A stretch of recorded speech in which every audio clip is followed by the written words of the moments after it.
kapamilya, bigla na naman tayo nagkaroon ng panibagong superhero. Ang pangalan niya ay Rice Superman. Nabibilang siya ngayon sa team ng bagong Avengers sa Amerika. Tungayan natin ang kapata-panabik na interview mula kay Rice Superman. Pasok! Ayan, excuse me po. Ayan po siya, nasa likod ko. Kitang-kita niya naman ang katuwaan niya. Katuwa ng ating mga kababayan. Kaya, mamaya-maya interview na natin siya. Inihando the new Avengers team.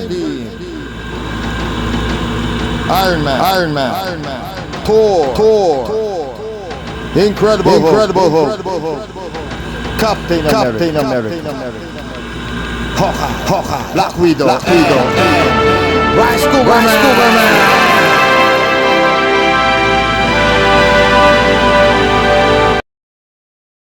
Isang katanungan sa iyo, Jerome, bilang rice cooker man. Ano ang bago sa iyo? Bakit ganyan ang nangyari? Bakit anong ginawa mo doon sa headquarters na 'yon? Hi. Actually, ito na. Ito na ang bago itsura ko ngayon. Mapakabait nilang kasama. As a member of the new Avengers team, pinakulayan ako ni Black Widow, syempre. Ginastosan ni Iron Man. Yun. Masaya ako dahil kabilang ang Pilipinas sa world's mightiest superhero. At ako yun. Kasali po ako. Thank you. I love you.